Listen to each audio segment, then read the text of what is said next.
Bonjour class, today we're learning about spelling change ER verbs. So we've learned about regular ER verbs, and these are somewhat similar, but obviously different enough to have this little tutorial. In today's lesson, we are going to review regular ER verbs very briefly. We are going to learn what a spelling change ER verb is. We're going to learn about the different types of spelling change ER verbs. And we're going to learn how to conjugate each of those types of spelling change ER verbs. So let's start off with our review. Most verbs that end with the letters ER are regular ER verbs. For example, aller ends with ER, but it is not a regular ER verb, the verb to go, but most others will fit that pattern. So some examples are parler, which means to speak, chanter, which means to sing, danser, which means to dance, and oublier, which means to forget. There's a lot others, but those are 4 common ones.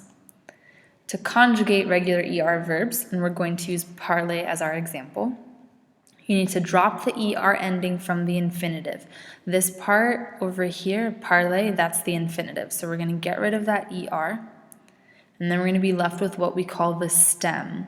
So the stem is whatever's left over once we get rid of the ending. So in this case, our stem for parler is just parle. P-A-R-L.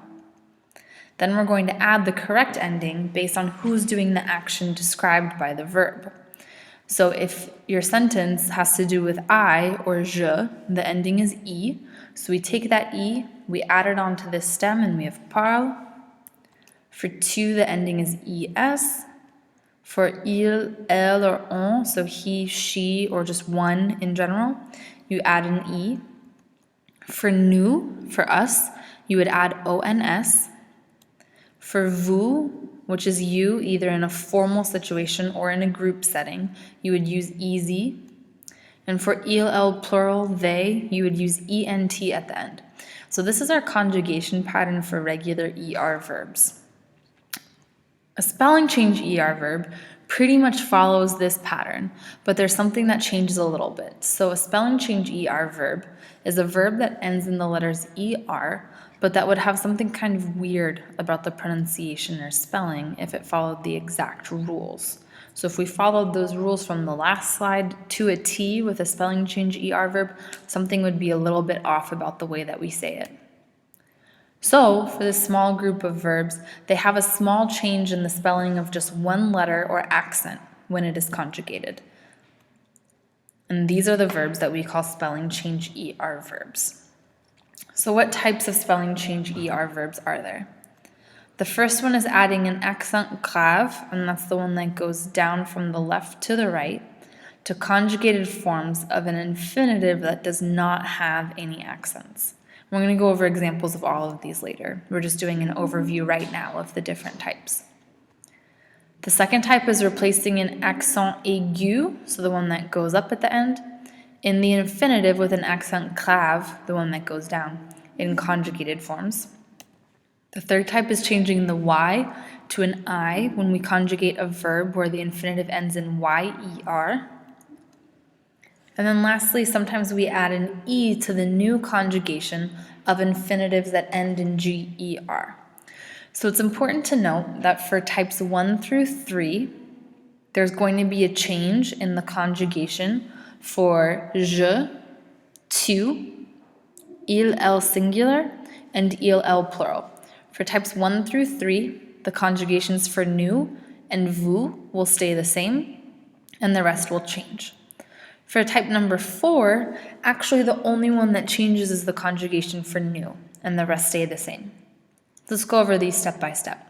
So let's talk about type number 1, adding an accent grave to verbs that do not have any accents. So one example would be the verb acheter, which means to buy. Because it's acheter, if we don't change anything about it and we follow the rule for regular ER verbs exactly, it's going to sound like j'achète, which they decided is kind of unclear and a little bit confusing. So instead of just following that rule, they add an accent, so it's now pronounced j'achète, which makes a little bit more sense that people can tell what word you're saying. So it's important to note that all the endings here in the verb are the same endings that we would see for any other ER verb. We still have E, ES, E, ONS, EZ, and ENT. So the endings are the same. All that changes is you can see this first E in red gets an accent for the boot verb conjugation. So it's j'achète, tu achètes, il achète, nous achetons, vous achetez, and il, elle achète. There are a few other verbs that follow this pattern as well, where on the first E we would add an accent grave that's not there in the infinitive. And these verbs are amener, which means to bring someone, emmener, to take someone. Our second type of spelling change ER verb is replacing an accent aigu, like we see here on this second E of espérer, with an accent grave. So our example here is the verb espérer, which means to hope. Now, if we kept this accent here, it would be j'espère, which, as you can hear, does not sound so pretty, so the French wanted to change it. So changing the direction of this accent on the second E, change it to j'espère. So it's j'espère, tu espères, il espère, nous espérons, vous espérez. These sound a little bit different because the accent's going in the different direction, and il espère. So once again, nothing's changed about the endings. We have E, ESE, ONS, EZ, ENT.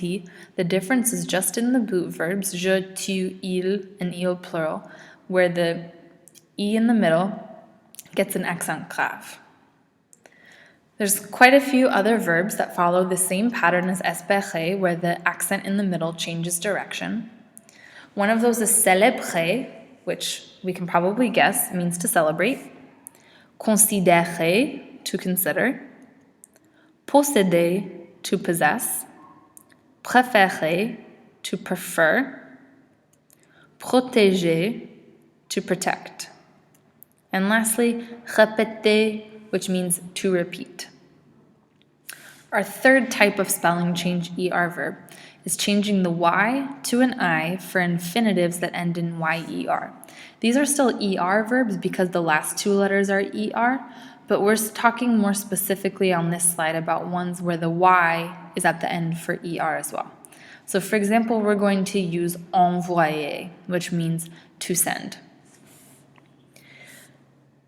For whatever reason, the French do not appreciate having the Y right before the E. It changes the spelling and the sound to the point where it becomes a little bit difficult to say what word that you're saying. So for the boot verbs, je, tu, il, and they, it changes the Y to an I. Again, the same endings as for any regular ER verb, so we're safe there.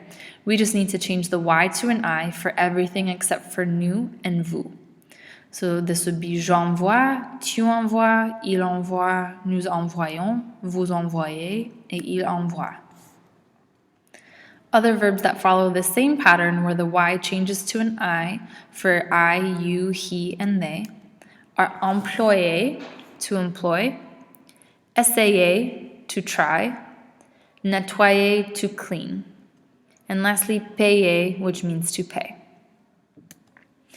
Now we're on our fourth and final type of spelling change ER verb, and this is adding an E to the new conjugation of verbs that end in GER.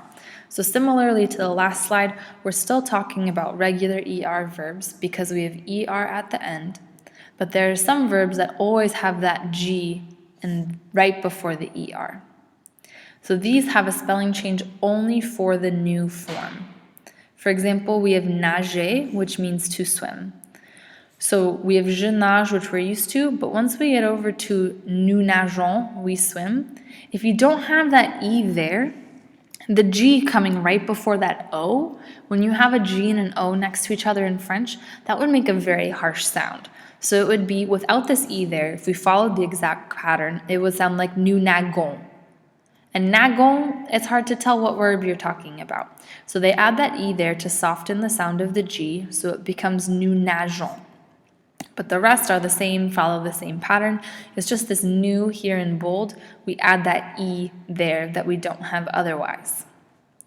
A few other verbs follow this pattern, such as manger, to eat, partager, to share, and voyager, to travel. Et ça c'est tu, Let me know if you have any questions, and pay attention to look out for these spelling change ER verbs while we're practicing our ER verbs in class.